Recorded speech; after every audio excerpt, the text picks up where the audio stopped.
Hello, and welcome to the first plenary session of the 2021 ASFPM Virtual Conference, Flood Risk Management in a Post-COVID World. I'm Cary Johnson from the Kentucky Department of Environmental Protection, and I'm honored to be the chair of ASFPM and pleased to be moderating today's plenary session. Today's session features a welcome from Chad Berginnis, the ASFPM Executive Director, and two fantastic speakers, Nicole LeBoeuf, the Acting Assistant Administrator for NOAA's National Ocean Service, and David Maurstad, FEMA's Deputy Associate Administrator for Insurance and Mitigation. Before we hear from our speakers, I'd like to thank all the conference sponsors, speakers, attendees, and everyone that has made the conference possible.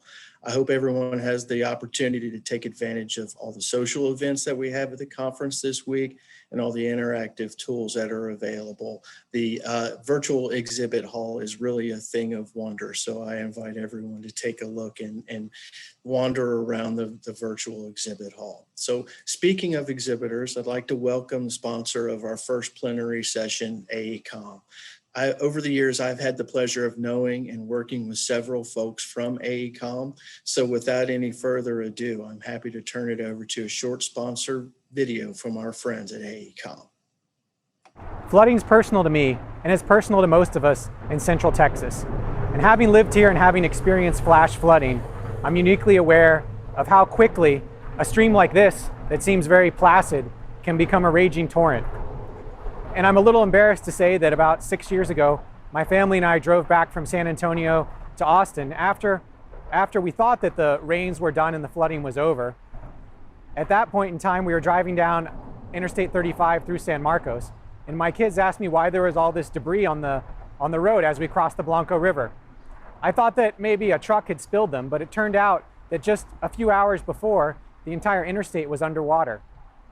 As we got closer to our house, the rainfall got more intense, and we were climbing a hill where we lost traction on the car temporarily. We were able to recover, but another car did slide down that hill just from the force of water. So it's really a wake-up call to how strong and how hazardous the floods here are in Central Texas. And I've had the pleasure to be the project manager for many projects that AECOM has been leading to help mitigate flooding in this region. I feel like this kind of work is rewarding to me in ways that money doesn't convey. I call it being a socially conscious engineer, where you feel like your work's doing good. And that's what helps me get up in the morning and help me get motivated to do this kind of work. Thank you.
Thank you again, AECOM, for everything you do in the flood risk management world and for the video. That was very enlightening. Now I'm very pleased to turn the reins over to Chad Berginnis, the ASFPM Executive Director, and he has been since 2012. Chad, I'm happy to turn it over to you for your welcome and your comments, sir. Thank you so much, Cary, and welcome everybody to the 2021 ASFPM Annual National Conference. We're so excited that nearly 2,000 of you have chosen to join us this week. The mission of ASFPM is to reduce flooding in the nation while also recognizing and preserving the natural functions of floodplains with the aim to have an adaptable nation resilient to flooding and prepared for tomorrow's changing climate. We implement this vision in a variety of ways. Some of you know about our CFM program, Certified Floodplain Manager. Thank you for those over 10,000 of you that are CFMs, and we are improving the capacity of our nation's floodplain managers. Soon we'll be rolling out a paper to digital CFM exam initiative to give you the ability to sit for the CFM exam in multiple flexible ways. Others of you may know about our policy work.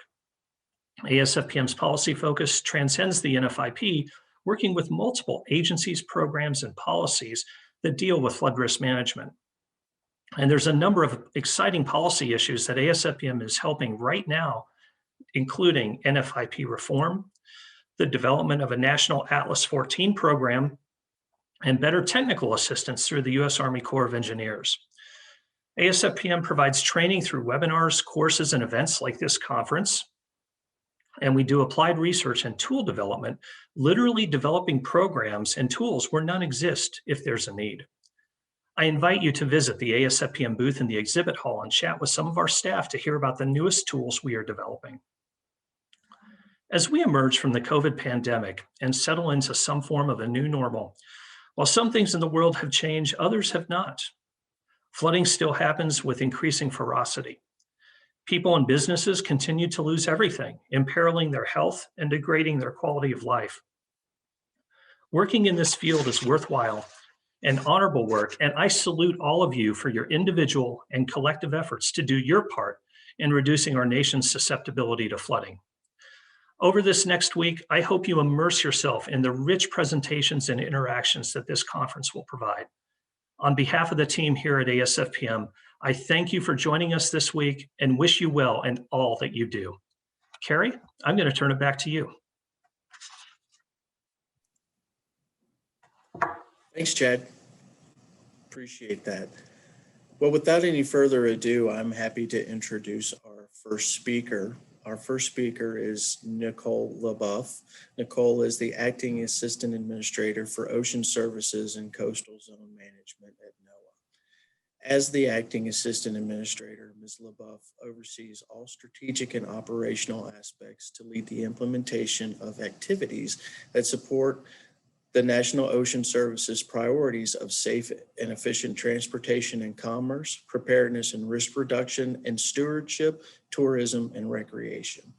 She serves as the focal point for conveying the value of National Ocean Service products and services within NOAA and to the Department of Commerce, the Office of Management and Budget, and Congress.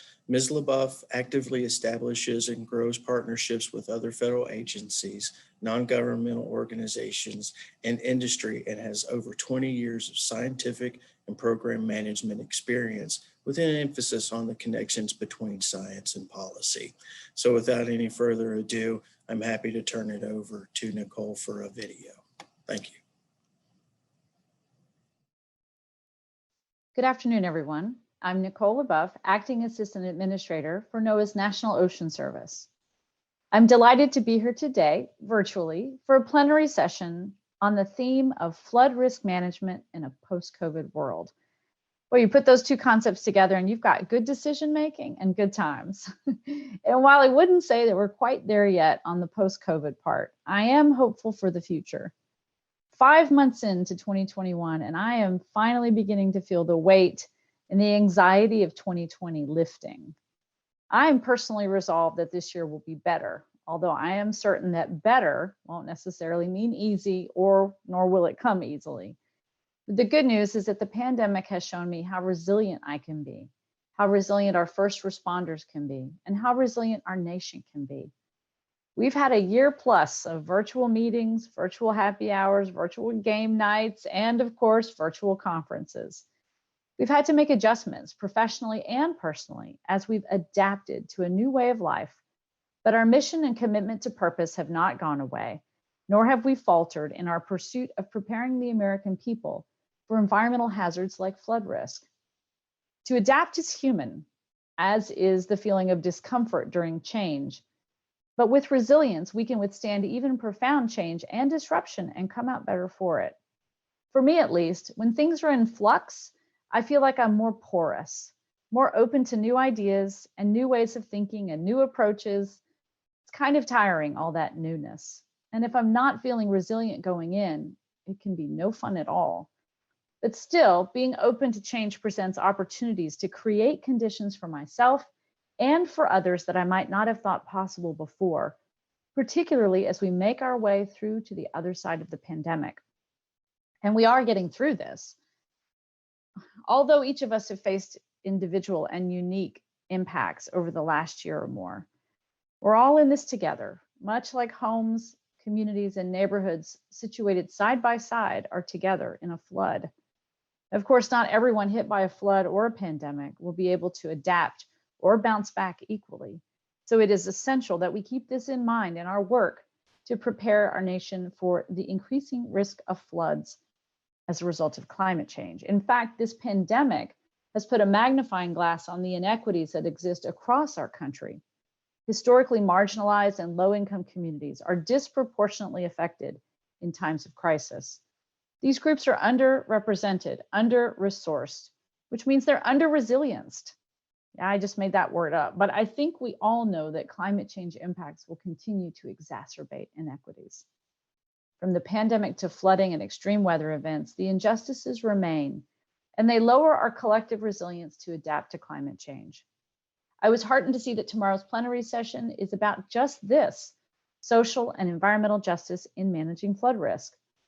I understand that this is the first time a plenary session at this annual conference has focused on social vulnerability, and I applaud the work of ASFPM's social justice and climate task forces as well as their new partnership with the NAACP to look at racial and social injustices in the floodplain. While this is certainly not a new topic, this is a new spotlight and an important acknowledgement that we can and should do better to serve all Americans. At NOAA, we create actionable products and services that empower communities to understand, address, and adapt to their changing risks. And the need for this work is continuing to grow, especially in support of communities that are rural, remote, or underserved. For all communities, providing the best data possible is important. Equally important, however, is to provide data in a format that is easy to digest and to act upon. I like to say that at NOAA, we turn information into insight and insight into action. That concept is just one of the reasons why NOAA's Digital Coast was created, to provide not just the data, but the tools and the training needed to make that data useful. You can have all the data in the world, but if it doesn't get downloaded, understood, and used, then at NOAA, we have not done our jobs. In fact, the Digital Coast has evolved to become a big tool maker.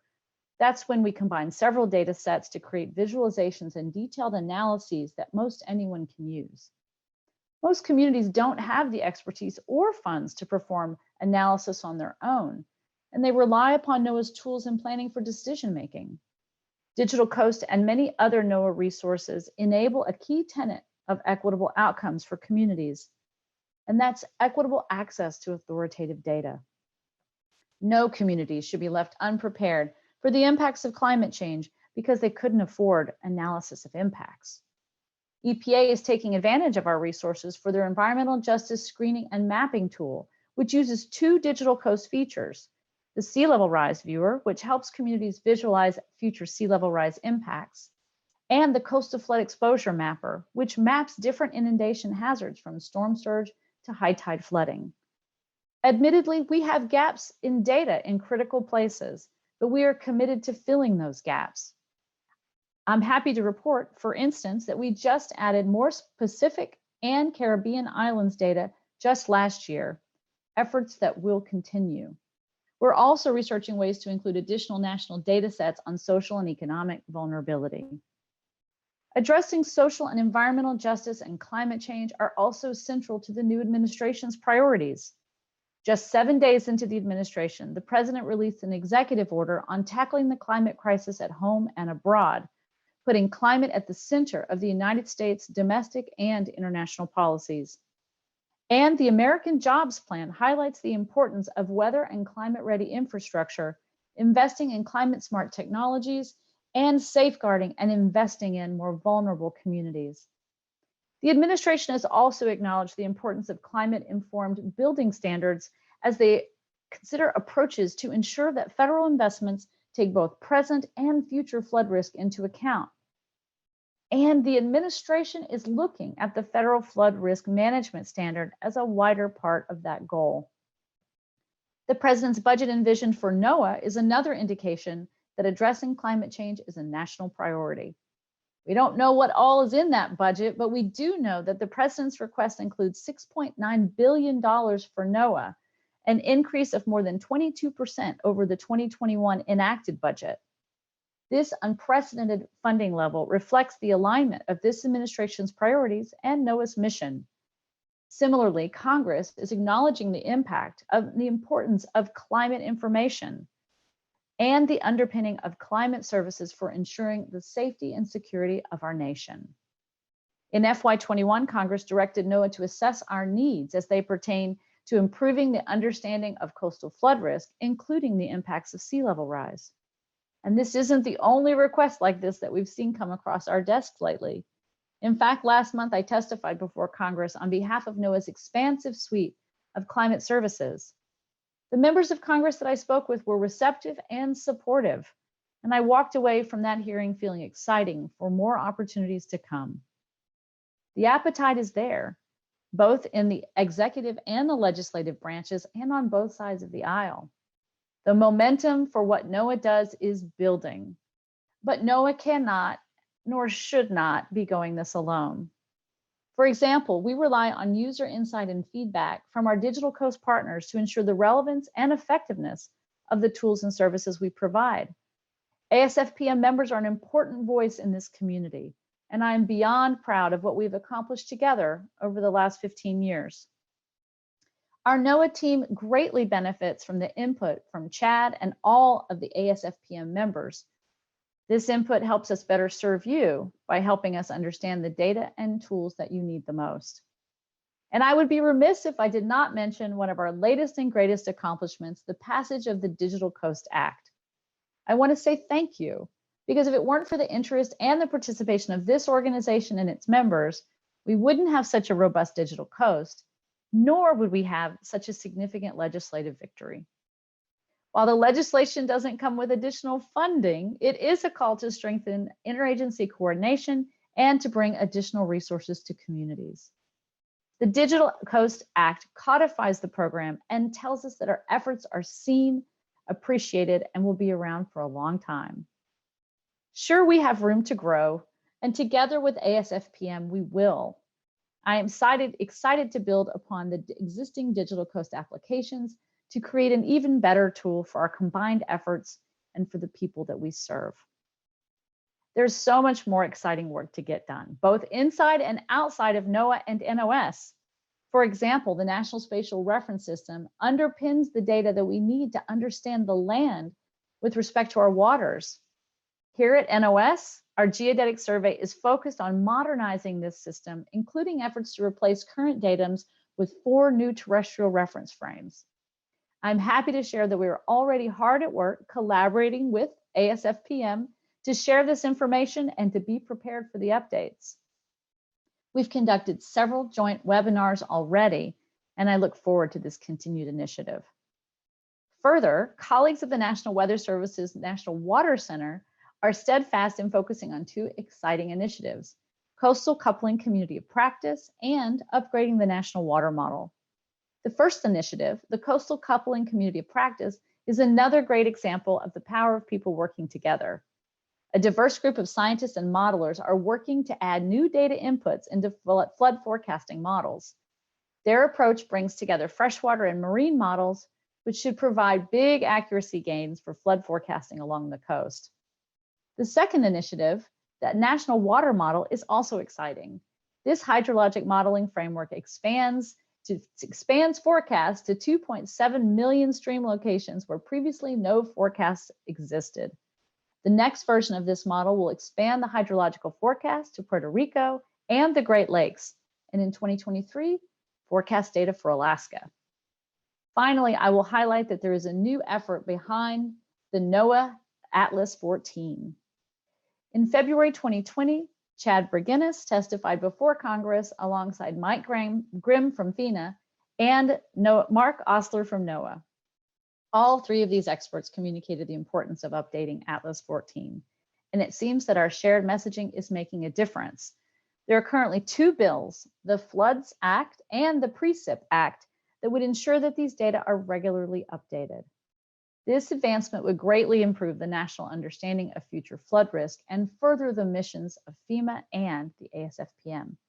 We appreciate your support of these bills thus far. In my many years at NOAA, I can say that working with the ASFPM and across NOAA's line offices provides stellar examples of complementarity of our activities and programs toward our shared missions. This is truly a reflection of our increased understanding of just how interconnected and interdisciplinary managing flood risk really is. As we move forward, I can't help but dream big about how the interdisciplinary web of our work will continue to expand. And it must. As we support the nation's efforts to build climate resilient infrastructure, we, more than most, appreciate that for the first time in human history, we cannot plan for future conditions to be static. If looking forward to a post-COVID world should signal anything, it is that we should not be planning to return to normal, as this implies something that we used to know or what used to be. Instead, we are now living in a time of profound change, of great flux, and of opportunity to do better and to be better than before. The question is, are we resilient enough to adapt? Are we ready to create the future that we want? I would say yes, because when we use the word existential to describe the impacts of climate change, I would urge you to consider, I would urge you to be resolved that existential impacts must not be calculated just on one side of the ledger. If we are resilient and we set ourselves to the business of building resilience for others, if we foster informed adaptation to flood risk and other climate impacts, if we are porous to positive change, then the existential impacts that we create can shape the future for what we want it to be. In doing so, some may say we're just simply creating a new normal. That's fine. But I would also note that we are building on a solid foundation, a collective adaptive resilience to flood and other climate risks, upon which a better future and all future normals will be built, post-COVID or otherwise. Thank you for your time and attention today. I wish you all the best for the remainder of your meeting.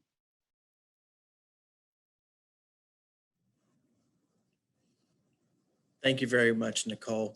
Just a reminder, we're using Slido to ask and track questions of our presenters, so please feel free to engage our panel using that function. Now I'd like to turn your attention to a short video that explores how the NFIP is transforming flood insurance for the 21st century. Using cutting-edge technology and industry best practices, premiums will now reflect unique flood risk, which is the backbone of Risk Rating 2.0. Equity in action. Following the short NFIP video, you'll hear from David Maurstad, FEMA Deputy Associate Administrator for Insurance and Mitigation and Senior Executive of the NFIP. So we'll turn it over to the video. Thank you. Flooding.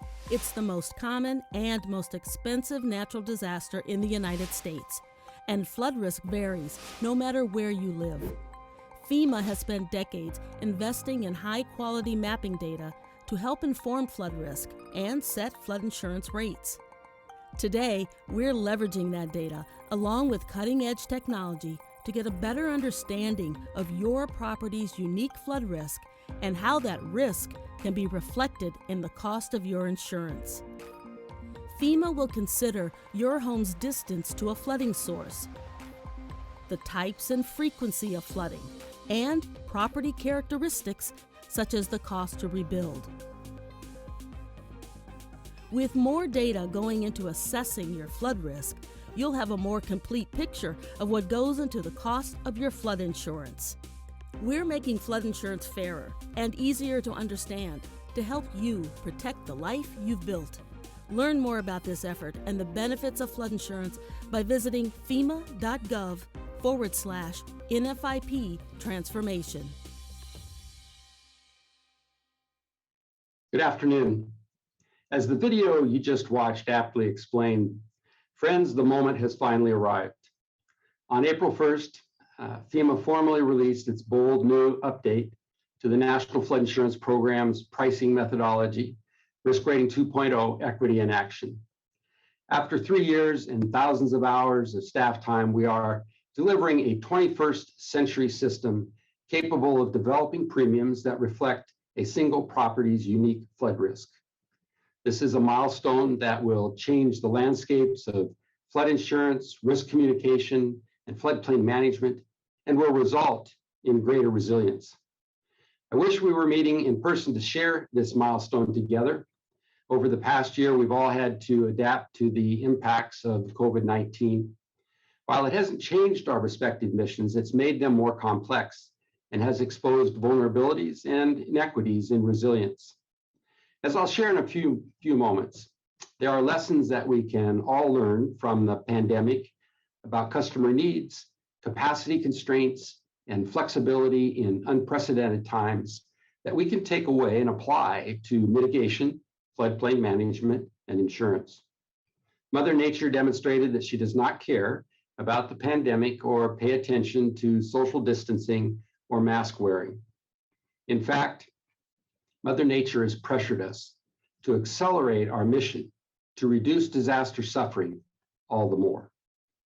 I'm excited to share with you some of the transformative efforts we've undertaken across the Federal Insurance and Mitigation Administration the past year. Staff from across FEMA are presenting in more than 35 sessions this week to share some of the initiatives that I won't go into today and dive deeper into others like Risk Rating 2.0, Equity in Action. As always, I encourage you to attend those sessions and bring your questions and insight.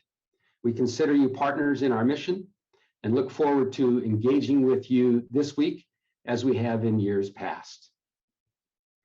Leading up to the conference, we've been remarkably focused on delivering Risk Rating 2.0 Equity in Action because we know the important impact it will have on the nation's resilience. The new methodology is a foundational component in conjunction with other efforts that will transform the National Flood Insurance Program, which hasn't had a change of this magnitude in over 50 years. Simply put, the program as it's built now is not resilient enough to withstand the impacts of climate change. And as you'll hear shortly, we've discovered inequities in the current methodology that can no longer be tolerated. I know many of you have been waiting to hear updates on equity in action, so I'll launch right into the new pricing methodology before I share some of the other key transformational initiatives across insurance and mitigation.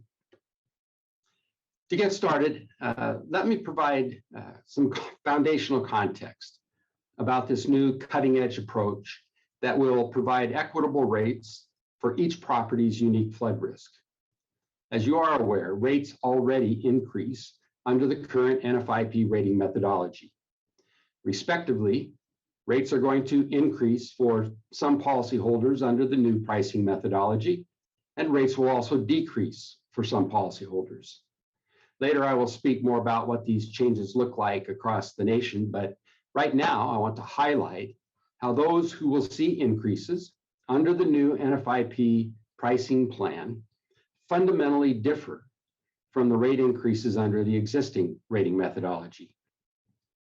Currently, all NFIP policyholders have been subject to premium increases every year. In fact, from October of 2018 through January of 2021, the NFIP has issued annual premium rate increases averaging 10%. These yearly increases are in line with the statutory limits required by Congress and would continue to occur every year, year after year, for all policies if no changes were made.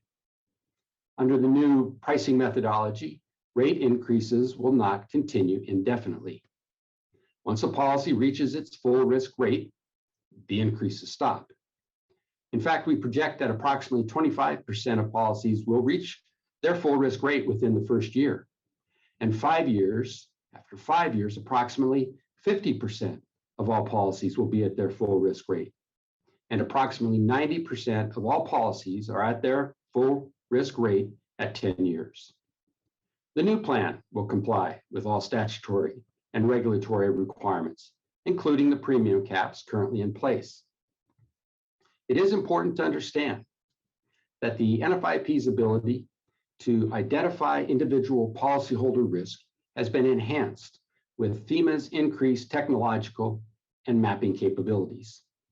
As a result of these advances, we now know that 2/3 of older homes, which are currently paying some of the highest rates in the NFIP, will see immediate premium decreases under the new methodology.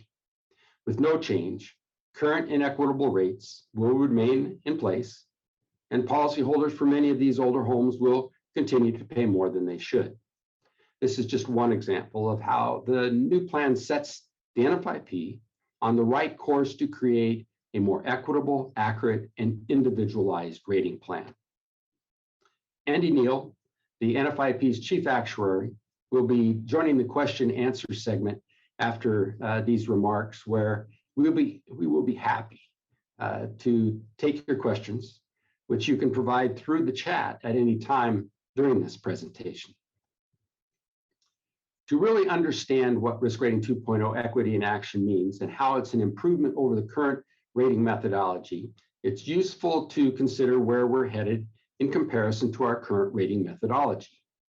Since the 1970s, rates have been primarily based on rather static measurements, emphasizing a property's elevation within a zone on a flood insurance rate map. This approach does not incorporate as many flooding variables as the new methodology. So equity in action is not just a minor improvement, but truly a transformational leap forward. FEMA now has the capability and tools to address rating disparities by incorporating more flood risk variables like flood frequency, multiple flood types from river overflow, storm surge, coastal erosion, heavy rainfall, and distance to a water source, along with property characteristics such as elevation and the cost to rebuild. Let me highlight one of these elements, the cost to rebuild. Since the new plan now takes into consideration replacement cost, FEMA will be able to equitably issue premiums across all policyholders based on the unique flood risk of their property.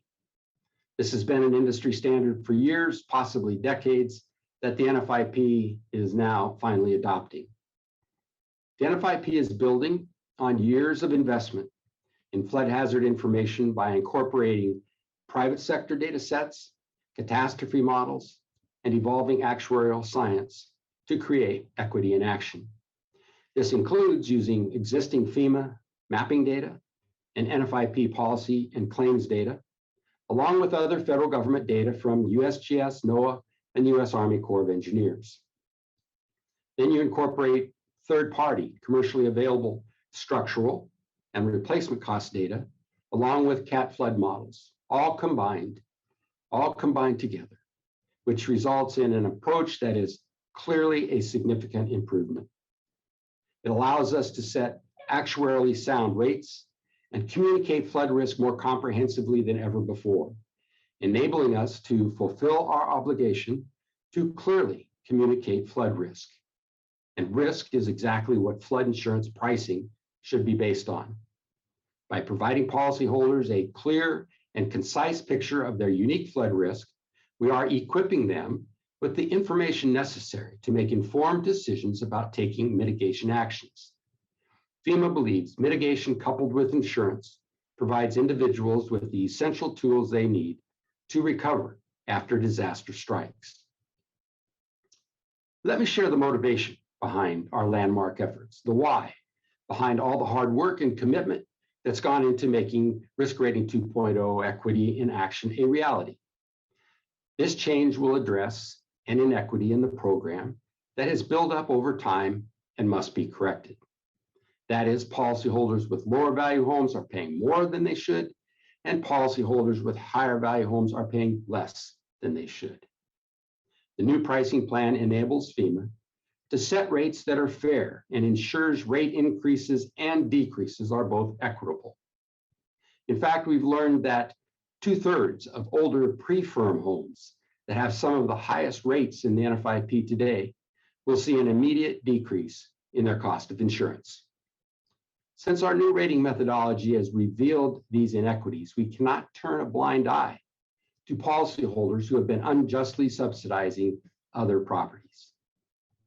And because our rating methodology hasn't been updated in more than 50 years, it is simply not fiscally sustainable to withstand the frequency and intensity of recent events and the storms we know will strike in the months and years ahead due to climate change. Friends, it is a well-known fact that FEMA has been urged for many years from many quarters to improve its pricing methodology. Our current system is just fundamentally not working for the program or our policyholders and must be revamped. While difficult, now is the time. Risk Rating 2.0 equity in action is transformational, but it is not changing every aspect of the NFIP. Several key features will remain. We are upholding statutory requirements by limiting annual premium increases, which may not climb by more than 18% per year. Also, the use of flood insurance rate maps will still be necessary and essential for communities, as it will continue to inform floodplain management building requirements and the mandatory purchase requirement. We also maintain program features to simplify the transition to the new pricing plan by continuing to offer premium discounts for pre-firm subsidized and newly mapped properties. And policyholders will still be able to transfer their discount to a new owner by assigning their flood insurance policy when property ownership changes. Finally, discounts for policyholders in communities who participate in the community rating system, CRS, will continue with an added benefit. Since Risk Rating 2.0 does not use flood zones to determine flood risk, the discount will be uniformly applied to all policies throughout the participating community, regardless of whether the structure is inside or outside the special flood hazard area.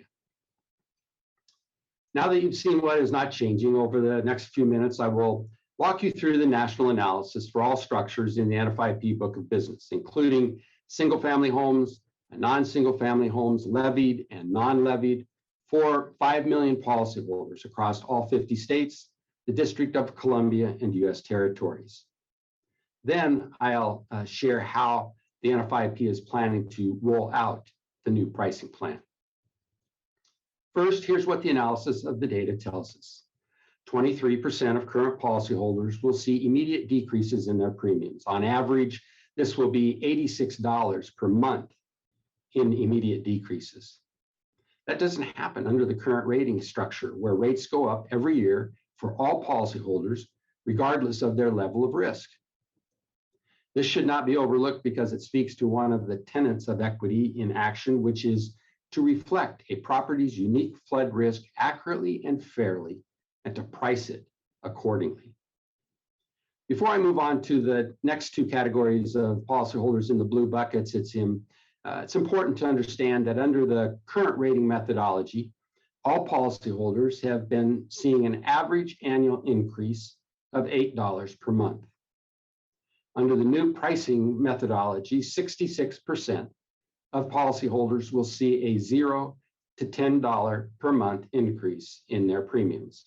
Overall, the impact for these policyholders is relatively neutral in year one. They essentially break even compared to what they pay now. Another 7% of our policyholders will see on average a $10 to $20 a month increase, which is somewhat more than what they're paying under the current rating system. While finally, 4% of NFIP policyholders will see a $20 or more increase in their monthly premiums. These policies cover high-value homes in high-risk areas. Currently, lower-value homes subsidize these properties, and in many cases are paying way more than their fair share. Equity in action eliminates this injustice. What's also important to remember, as I indicated earlier, the statutory rate caps on annual premium increases stay in place. So for this group of policyholders, it could be 10 to 15 years, a glide path before they reach their true risk rate. Even policyholders paying the most today will see quite significant and immediate decreases when they transition to the new pricing methodology. Broadly, over 1 million policyholders will see decreases. This includes over 600,000 single-family homes. At the extremes, 3,000 single-family policyholders pay premiums today above $12,000, up to $45,000 per year. It may surprise you, as it did me, to learn that these policies are located across the nation, not just along the Gulf Coast. Today, policyholders paying the highest flood insurance premiums can be found in almost every state, except for Idaho, Utah, West Virginia, along with DC and the US Virgin Islands. Again, a reminder, under the current rating system, these premiums could continue to increase year after year after year. The new plan has an upper bound that limits costs on the highest end of the spectrum. This means that no single-family home policies that transition to the new methodology will see a premium of more than $12,125 under equity in action. I know many of you are curious of the impact equity in action has to properties behind levees. The process of developing rates and analysis in levied areas serves as a critical example of how putting in the time and effort to create strong and productive partnerships has made a significant and positive difference in our Risk Rating 2.0 effort. We have been working in close partnership with the Corps of Engineers and other federal partners to develop a robust methodology to determine overtopping frequencies, estimates of failure prior to overtopping, and the number of policies impacted by levees across the country. This close working relationship and partnership with the Corps is important because it has resulted in a larger volume of levee data and gives us a higher confidence in its integrity to accurately rate individual structures protected by levees. Without this collaboration, we would not have been able to credibly distinguish policies behind levees of different size, construction, or maintenance. When we first started this initiative, we only had reliable information to evaluate the risk behind 18% of levees in the country, which represented approximately 67% of all buildings behind levees. Through the combined technical capabilities and creative skill sets of the Army Corps, FEMA, and FEMA contractors, we were able to increase our ability to describe pertinent characteristics of 42% of the levees in the nation, which impact 90% of the nationwide building stock behind levees. So we now know that 96% of the NFIP insured levee policies are behind levees, for which we have credible and consistently available data to drive our analysis and gain a better understanding of the impact of levies on insurance rates for policyholders. 10% of the NFIP portfolio represents policyholders with single-family homes located within levied areas, which we can see in the breakdown that 17% of this group will see immediate premium decreases. 78% will see on average $0 to $10 per month increases. 4% will see an average increase between $10 and $20 per month, and 1% will see an increase averaging of an average increase of $20 or more per month. The average is 26. This means that 99% of current policyholder premiums located within levied areas will either decrease or will increase between $0 and $20 per month. And again, remember that all these policyholders would see an average increase of 10% sticking with the broken methodology. So the path forward is to facilitate the change to the new pricing plan in a phased approach. While COVID-19 has not directly affected our work with regards to the development of equity in action, we are certainly conscious of the far-reaching impacts that this pandemic has had on the nation and existing policyholders. For phase one, any new policies beginning October 1st, 2021 will be subject to the new pricing methodology. Also beginning October 1st, existing policyholders will be able to take advantage of immediate decreases in their premiums. This is the fair thing to do. In phase 2, renewals of the remaining existing flood insurance policies will be written according to the new plan starting April 1st, 2022. As you can imagine, designing a new rating methodology takes an enormous amount of resources. FEMA's investments span across time, people, and technology. We've invested thousands of hours into creating a cutting-edge rating system that is long overdue. To give you a sense of time and energy committed to this effort, initial research began in 2016, with design and analysis beginning shortly after that in 2017. From 2018 and 19, FEMA conducted further analysis and laid the foundation for transitioning to the new rating system. In 2020, actuarial rates were finalized and system development began. To complete and integrate the methodology within existing programs and systems required a comprehensive cross-directorate effort throughout FEMA, including thousands of hours and over 20 experts. This cross-functional team represented a wide array of disciplines, including FEMA actuaries, mappers, floodplain managers, engineers, building sciences staff, underwriters, and mitigation experts. The rating team also consulted and engaged with insurance industry experts, scholars, subject matter experts, policyholders and trade groups, and our partners at the Government Accountability Office. The methodology alone required full-time support from no less than 8 actuary and data experts, as well as the best contractor support Milliman available in the industry. These subject matter experts worked diligently to ensure alignment with federal regulations, systems, guidance, and policies. Once the methodology was completed, we then began the process of managing major business changes and the transition to new processes, new technology, and new ways of doing business. We relied on state-of-the-art technology and the best available data to create a modern-day rating system that builds and expands upon years of scientific development, actuarial data, and environmental analysis. A multi-model approach was adopted to determine flood risk using a suite of models, much the same way the NOAA uses models to determine potential hurricane tracks and magnitudes. The NFIP licensed 3 sets of commercial catastrophe models: AIR Worldwide's inland, coastal, and tsunami models, cat risk, inland and coastal models, including modeling of levied areas, and CoreLogic's inland and coastal models. FEMA then supplemented these with 2 additional models based on government data and existing models, including the mapping data integration and probabilistic flood risk analysis. Both have been historically utilized in FEMA regulatory flood mapping.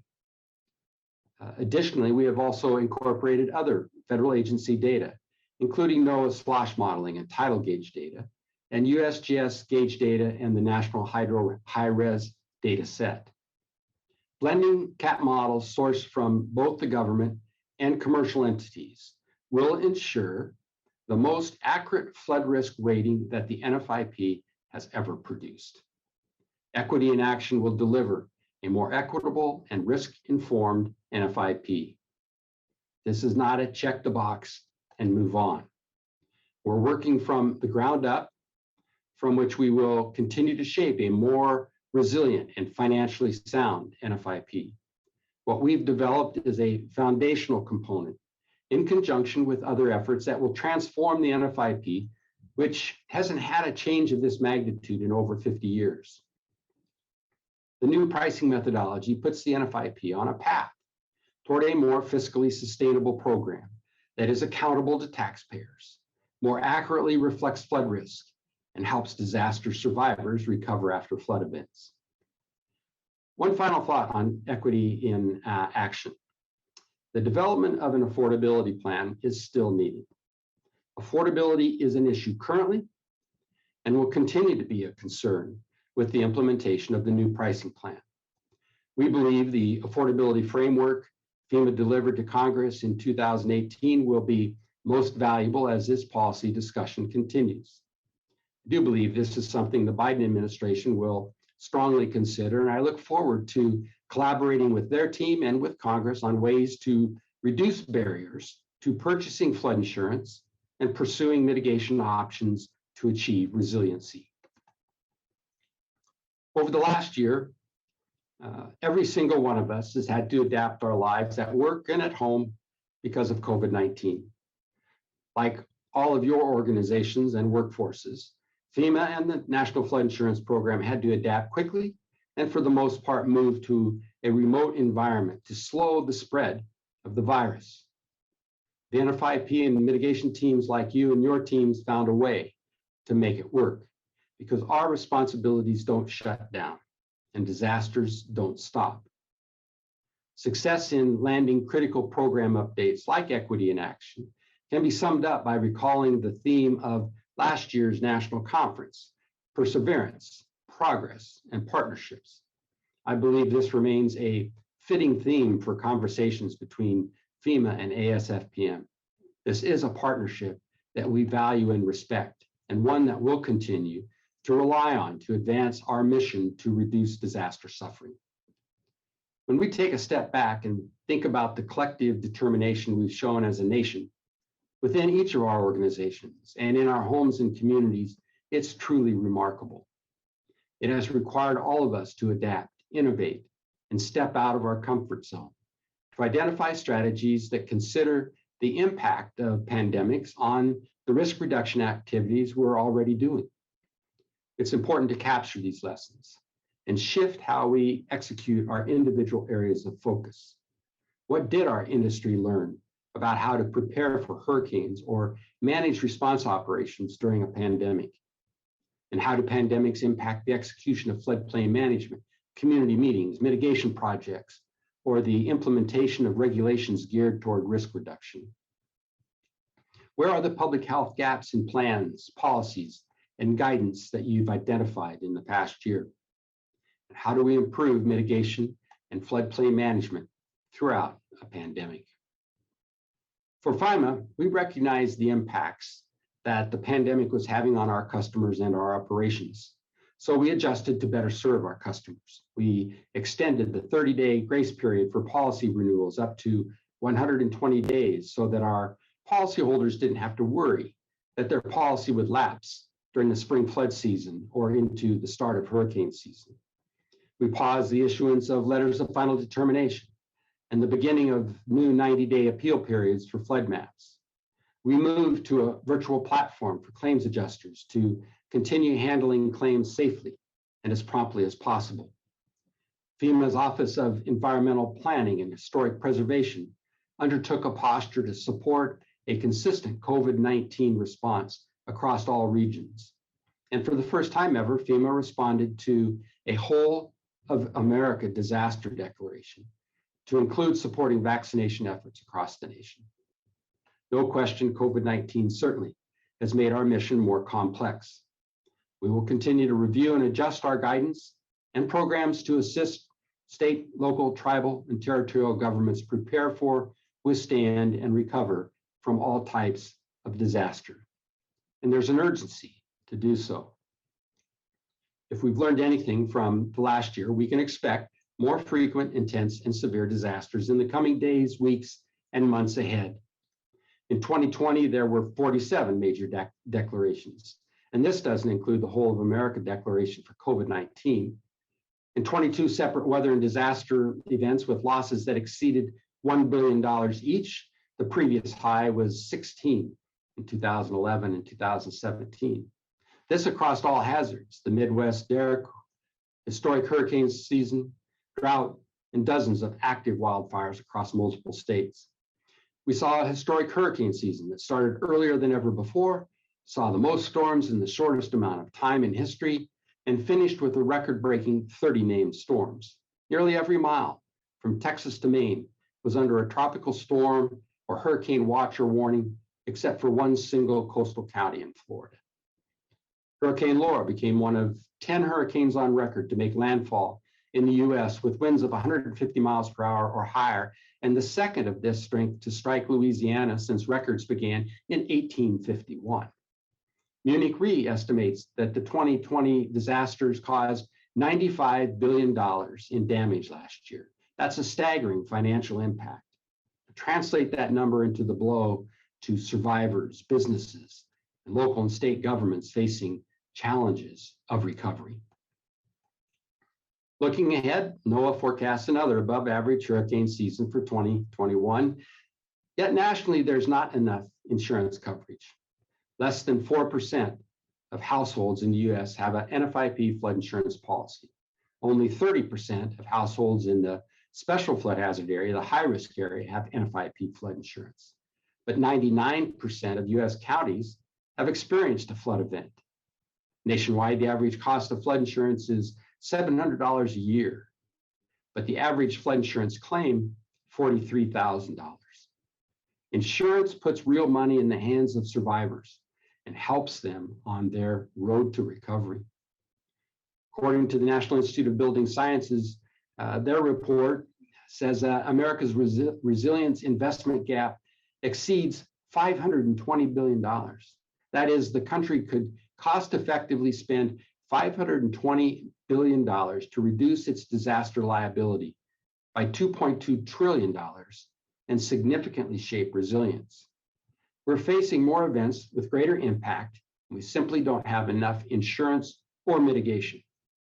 This is why there's an urgency to reduce the financial and human cost of disaster. Friends, I believe the state of the National Flood Insurance Program today is stronger than ever as we transition to a new modern risk rating system. It's positioned to transform how we reduce the human and financial cost of disasters.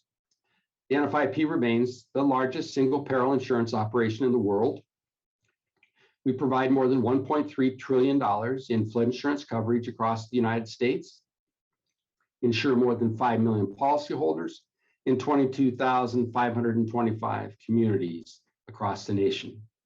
And we have 56 write your own insurance companies participating in the program, providing excellent policy and claim service to insured survivors.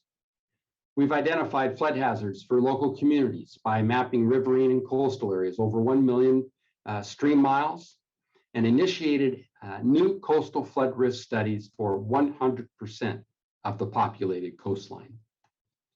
The NFIP has provided $10 million annually in grants to states to prevent and resolve floodplain management issues to lower their risk, and obligated $15.5 billion in total hazard mitigation assistance funding since 1990.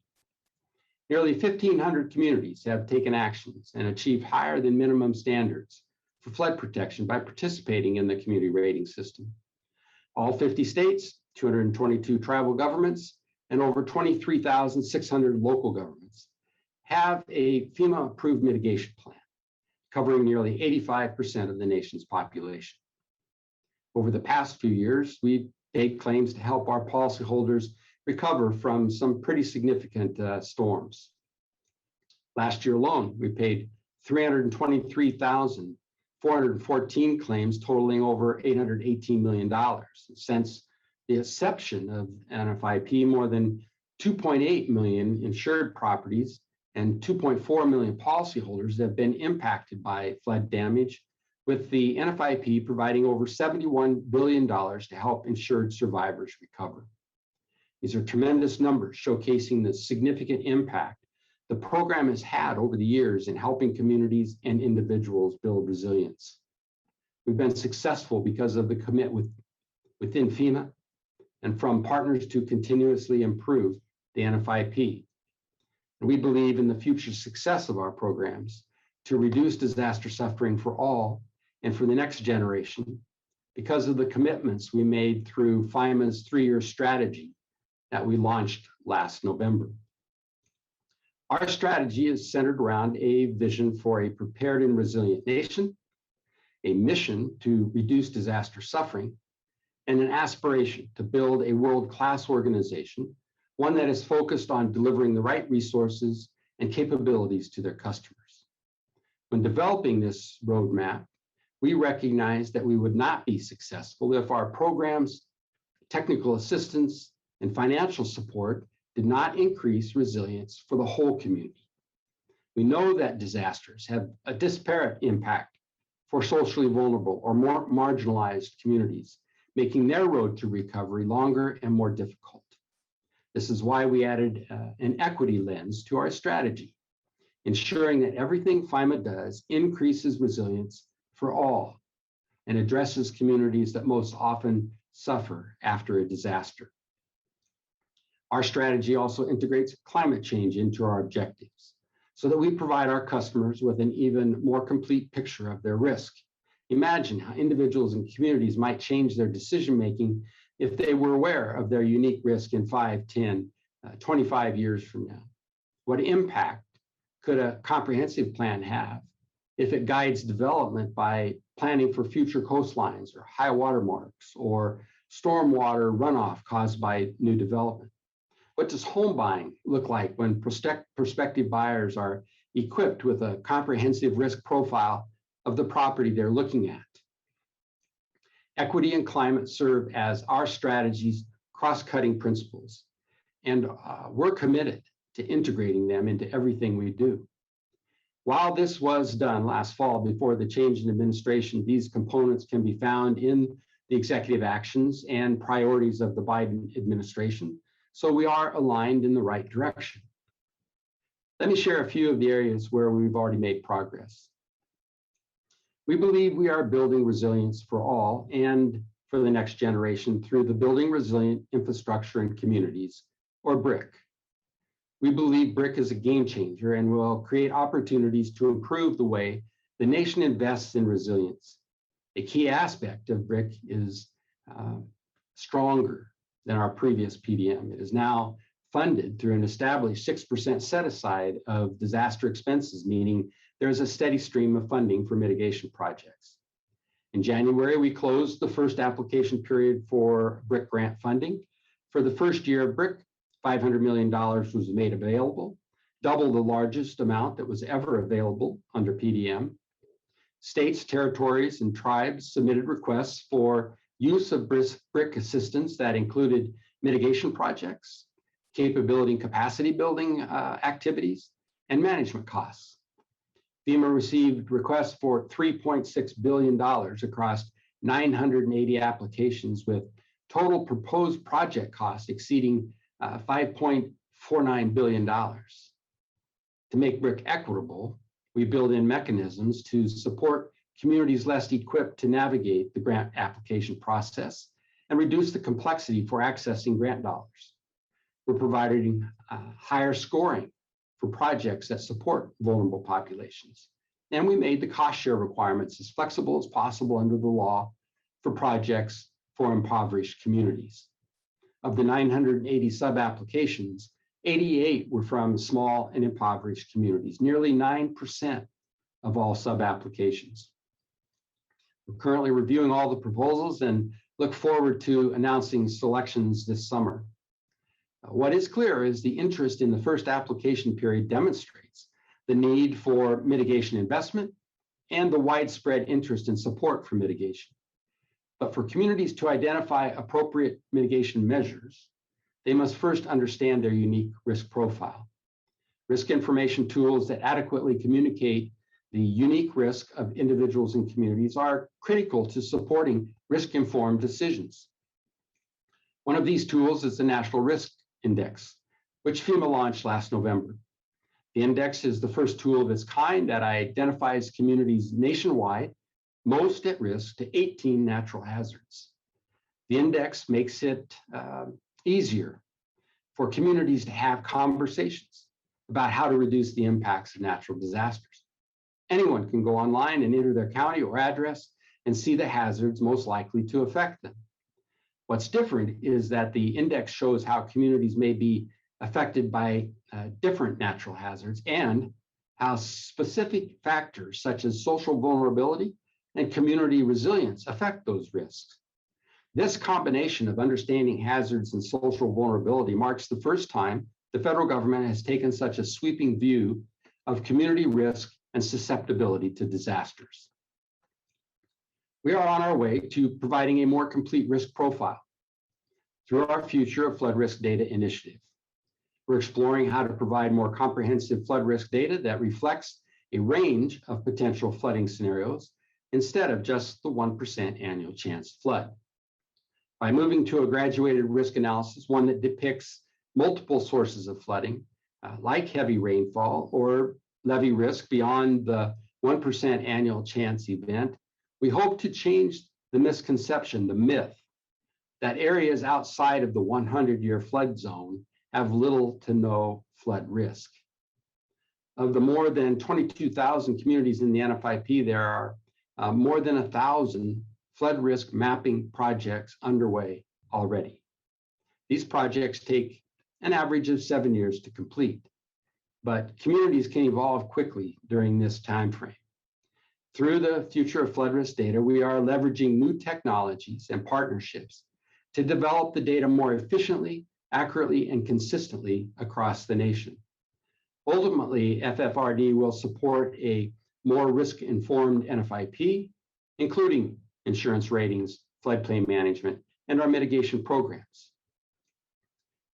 Currently, while we're still in the exploratory phase, which includes developing, validating technical methodologies, obtaining stakeholder input, and establishing appropriate partnerships to support a national data set, we're looking for your input. ASFPM membership should be receiving an email during this conference for a survey that will help the Technical Mapping Advisory Committee advise FEMA on how the agency can best move towards a graduated depiction of risk. Before I close, let me share how planning and building codes are a critical element to mitigation and reducing disaster suffering. A measure of a community's resilience is determined by plans, policies, and regulations that govern both where communities, buildings, and infrastructure are located and how they're built. The where is guided by land use planning, which also has equity and climate change considerations. Historically, inequitable planning has resulted in discriminatory practices that put financial and other services out of reach for people based on their race or ethnicity. And without plans that consider future risks, communities and structures are more susceptible to disasters that are more frequent and more intense. Hazard mitigation planning that is incorporated into local plans, like a comprehensive plan, helps guide community development with an understanding of a community's risk, resulting in increased resilience. Of course, how buildings are developed is determined by building codes. For 35 years, we've advocated for and supported the development of modern hazard-resistant building codes. It's simply one of the most cost-effective and impactful actions that communities can take to reduce risk. But despite hazard-resistant codes having an 11-to-1 return on investment, only about 38% of communities have adopted them. How we build and where we build remain the primary tools to shift the paradigm from a reactive to a proactive posture in addressing the financial burden of natural disasters. The cumulative losses avoided across the US from codes that have been adopted are projected to grow to over $132 billion by the year 2040.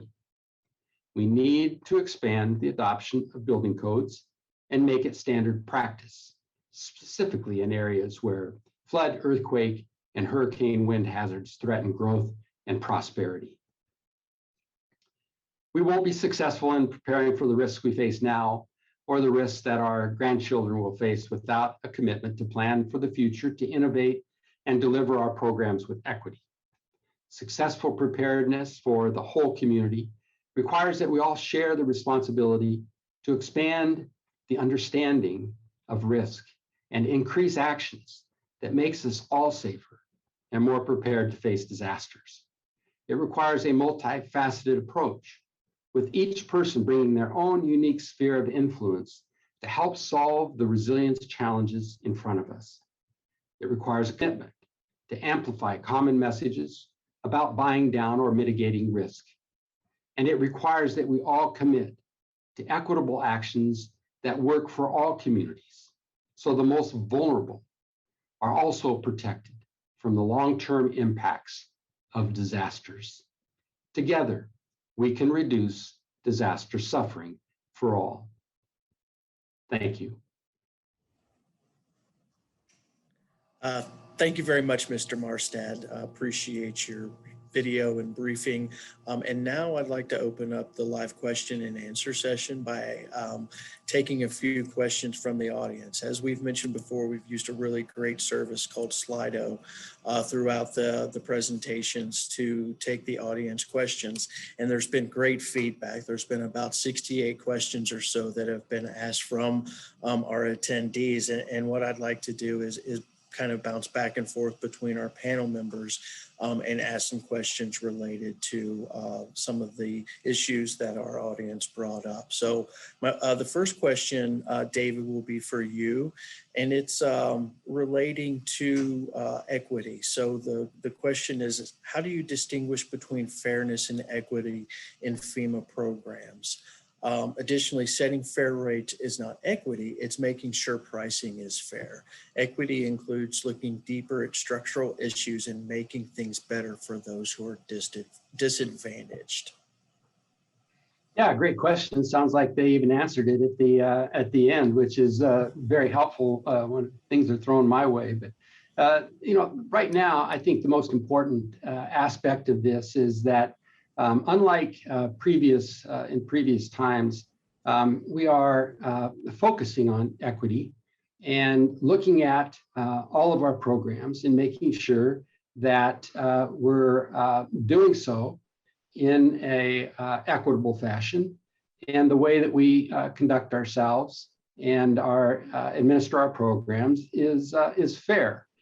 I'm sure that as the question illustrated, that there's certainly a more formal, in-depth evaluation of whether or not equity and fairness, what distinguishes the difference between them. Quite frankly, from my perspective, I see them in very much the same light. And from the idea of incorporating it as a factor across all of our program space, I think that that approach is one that is long overdue, and for which we will interact with all of our partners and stakeholders in making sure that what and how we go about things meet the aspects of fairness and equity. So intent, from my perspective, is a darn good start in this as we look at how we evaluate our programs and the outcomes associated with our programs. But as I said, certainly interested as the team is in understanding how the folks that are implementing our programs on the ground, how they view fairness and equity, and help guide us through this new journey, this new cross-cutting principle that we've incorporated into our strategic plan. Excellent. Thank you very much. Great answer. The next question is for Nicole. Nicole, NOAA plays such an important role in delivering science tools and data to communities. What are your thoughts on how the federal family can collaborate so that we draw on the best of the best from the federal family? Yeah, thank you, Cary. That's a great way to put it, drawing on the best of the best. So one of the ways I'll start to answer that question is by talking about what we're doing at the National Ocean Service. Each of the programs across the Ocean Service provides very different tools and services to the American people. And so it behooves us to make sure that we're using all those in a very complementary and integrated fashion to the extent it makes sense. And we're looking really across the programs in a way that we can, when we sit down with one another, be really articulate about what it is that we do, and be very clear about what we don't do, or where we'd like to go in the future, or where we feel we have fell short. And I think being articulate with the other federal agencies about what we do and don't do, where we see our strengths and our weaknesses, is a great way to begin. We do work with FEMA on many different types of collaborations. Our work and missions are very complementary to one another, but that doesn't mean the conversation stops. about where do you want to go, FEMA? Where do you see NOAA going, so that we can continue to grow, because this field is growing, like it or not.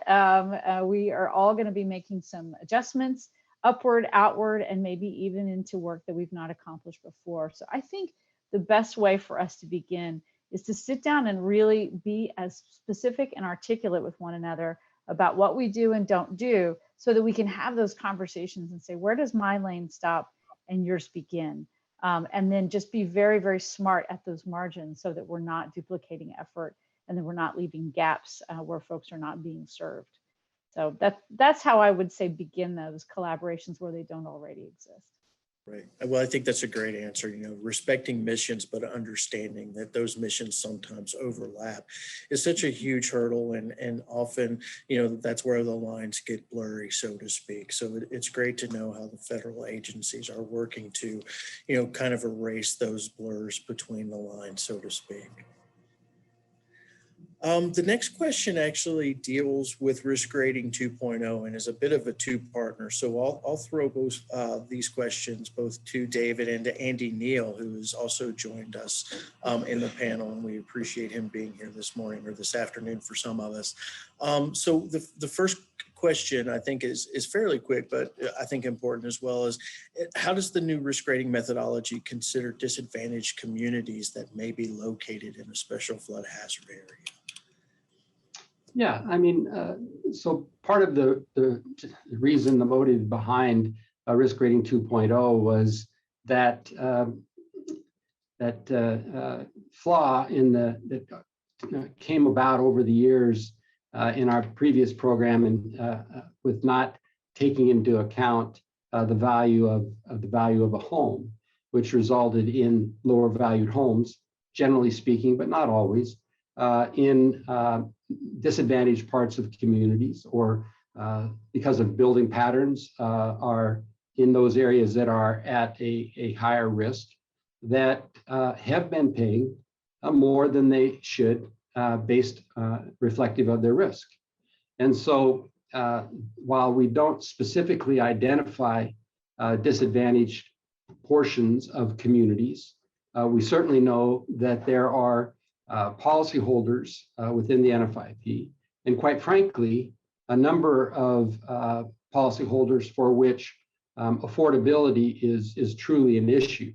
And I'm distinguishing between unwillingness to pay what the cost may be versus truly being burdened by the cost of flood insurance. And so we want to continue to work on developing an affordability program with the administration and with Congress to help close that insurance gap, which we know exists more in those disadvantaged parts of community with those folks that struggle in those areas. So we're going to continue to move forward there, but I mean, we don't pinpoint our program across our 22,000 communities. We don't identify marginalized or disadvantaged parts of communities for the purpose of the insurance operation of the NFIP. And unless I'm mistaken, David, the FEMA developed an affordability framework in 2018, but largely speaking, that's more of a congressional action than anything. At least that's what we've heard. Could you care to elaborate just a bit on that? Yeah, sure. I mean, we don't have the statutory authority to build a affordability piece into the way that we are charged with developing actuarially sound risk-based rates. And so we did provide a framework, which we believe is a good starting point for continued discussion. There's quite frankly a lot of, there's, I would say, a consensus that we need to develop such a program. The issue boils down to whether the other policyholders within the program shoulder the burden, or whether it goes beyond the policyholders and has, because of the public policy support that it provides, taxpayer support for such a program. So I'm sure that as we continue to have reauthorization discussions with the new administration and with Congress as throughout the balance of spring into summer and fall, that affordability is going to be a key aspect of those discussions. Excellent. Thank you. The next question is for Nicole. Nicole, what is NOAA doing to make sure the various mapping tools, such as the sea level rise mapping tool, is being accessed by those communities in most need of learning about their vulnerabilities as climate change continues? Yeah, thank you for that question. So our sea level rise viewer, as well as so many of our other digital coast products, strive to be as user-driven and user-focused as they can possibly be. Still, that doesn't mean that those we have historically considered as users are all the users or all those that would need to use these products and services. So one of the attributes of a program that's, or an effort that's growing at NOAA, is to conduct an equity assessment of our sea level rise viewer and other key tools so that we can overlay socioeconomic information and other types of key data that can be found throughout NOAA and actually also within the Department of Commerce that allow us to really ask ourselves the question, not only who is at most risk, where are those vulnerable communities, but are they also able to not just access, but apply our tools? Are they actually using our tools in a way that takes our information and turn it not only into insight, but into action? And a lot of communities may just not be aware of the tools or may not understand how to interpret them. And so those equity assessments will allow us to not only pinpoint where vulnerable communities are, but will help drive future user need assessments so that we can make sure that tools like the Digital Coast and the Sea Level Rise Viewer in particular are as responsive as possible to those communities. Very good. So a quick, I guess, maybe a build onto that question, basically deals with melting ice projections and sea level rise. So one of our questions deals with basically the fact that NASA and European agencies are tracking the melting of Greenland and Antarctic ice sheets. So, understanding this is likely to exacerbate sea level rise and inherently flooding along coastal communities. Does NOAA's Digital Coast include those projections into the future? Yeah, that's a great question. They do not currently include those projections.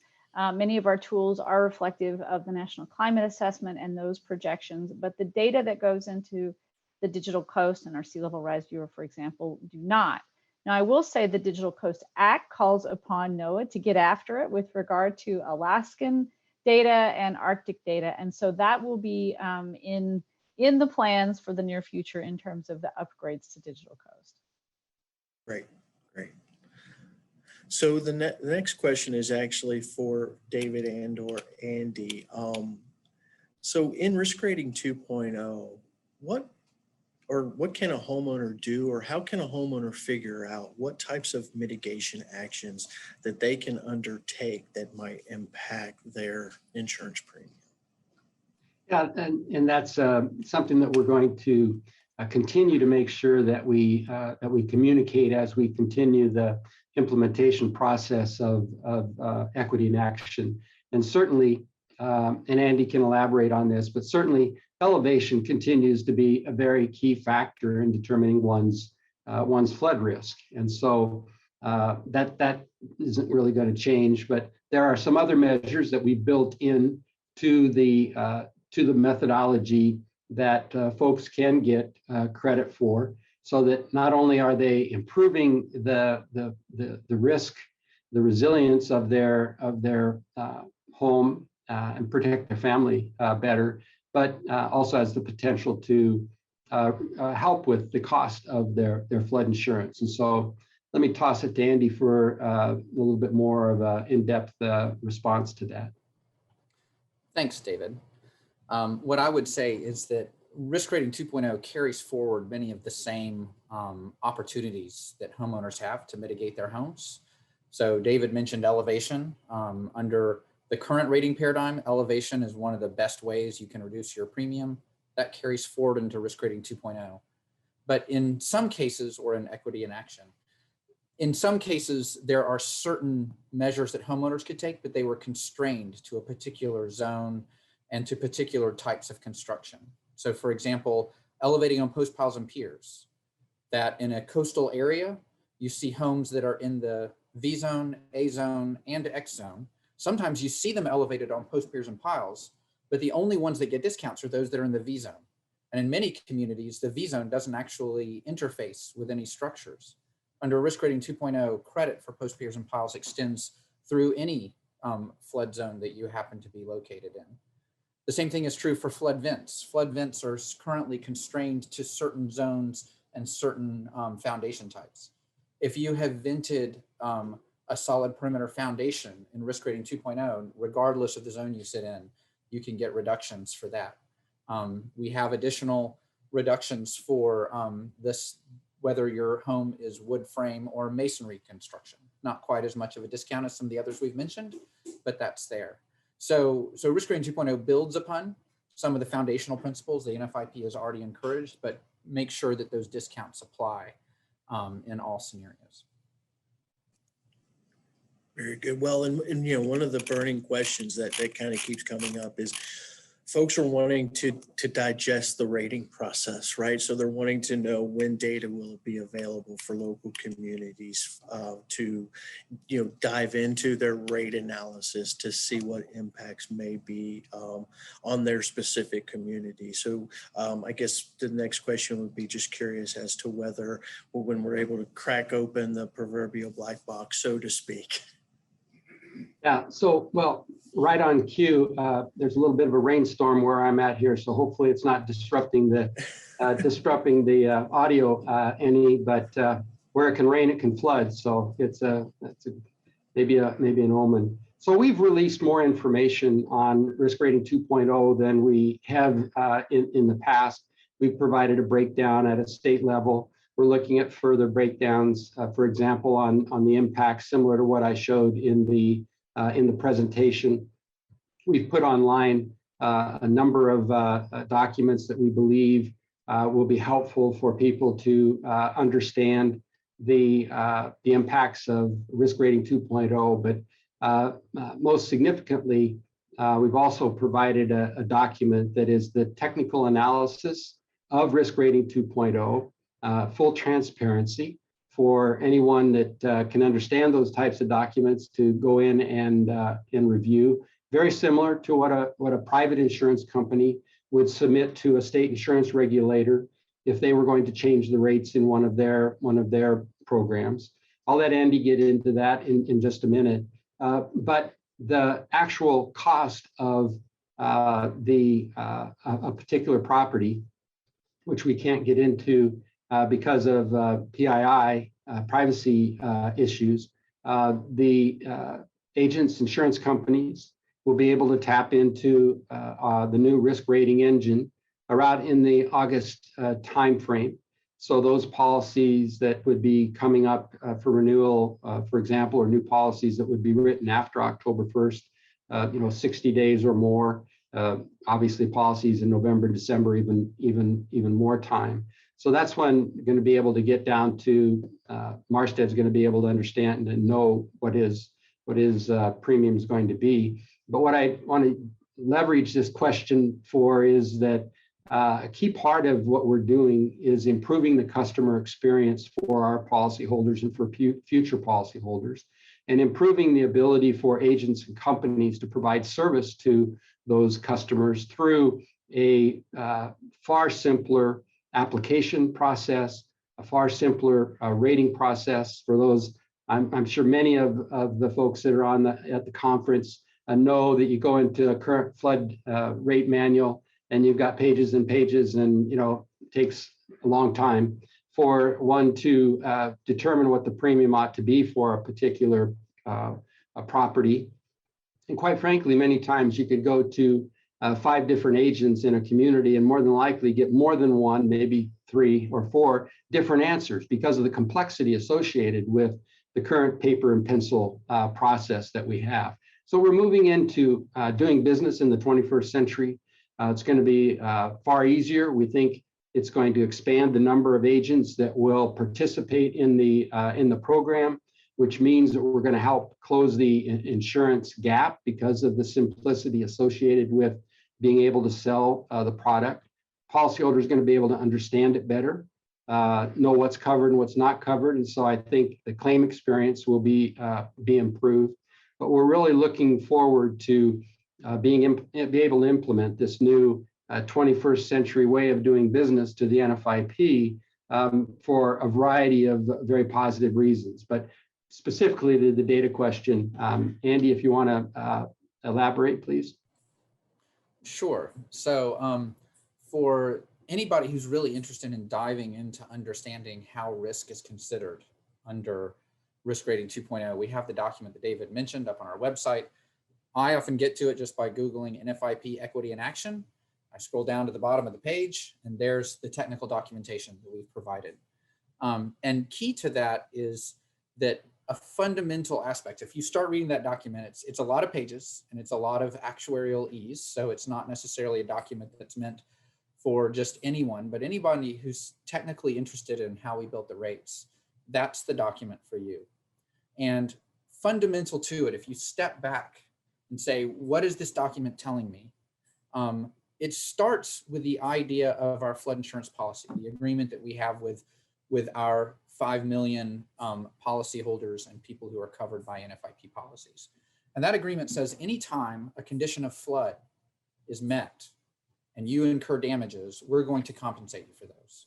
So we start off saying we need to understand the different ways that floods happen, whether it's to a particular property, like our policy says, to more adjacent properties, or a larger area that's flooded, as our policy says. That's also part of the definition of flood. And so we recognize that there's multiple ways that that can happen. It can happen from a river overflowing its banks. It can happen from intense rainfall, like we saw in Harvey. It can happen from coastal surge. Tsunamis can contribute to that. Seiches and other waves along the Great Lakes can create additional sources of flooding. And each one of those has its own risk characteristics. They're not the same. And although we have V zones, A zones, and X zones, those people who know the program well know that some V zones, A zones, and X zones are actually predominantly defined by that coastal surge action. Sometimes it's rivers overflowing their banks. Sometimes there's some A zones that are more ponding and sheet flow that can happen. And those have different characteristics, different risk profiles. The document that we have describes that we are going to rate you according to the risks that you're exposed to. And so that's a good starting place to begin to digest that document, to read it through that lens and say, we're trying to understand from the smallest to the largest, from the different sub-perils of how flooding occurs, how likely is it to happen and how deep can it get, and what are the damages that can come from that? It's a complex question to ask. It's different than asking yourself, how do I sit relative to one particular instance of a flood, the 1% annual chance event? But that kind of background, if you take the document and you start reading it through that lens, perhaps it kind of opens it up for you to understand a little bit better about how we built the rates. And it's refreshing to know that a dynamic approach is being taken, whereas you mentioned, Andy, historically, we've basically looked at one level. So it's great. I want to thank our panel members for a great conversation, great presentations today. Nicole, David, I know you guys wear many hats and you set time in your busy schedules for us. So I want to give a heartfelt thanks to each of you. Andy, really appreciate you joining us as well, bringing some technical expertise and support. And certainly last but not least, Chad, I want to thank you for kicking things off and everything you do for the association. But that being said, I think that concludes our time for the session, and just want to thank everybody again and appreciate the conversation. Have a great conference. Take care. Thank you, Cary. Take care. Thank you.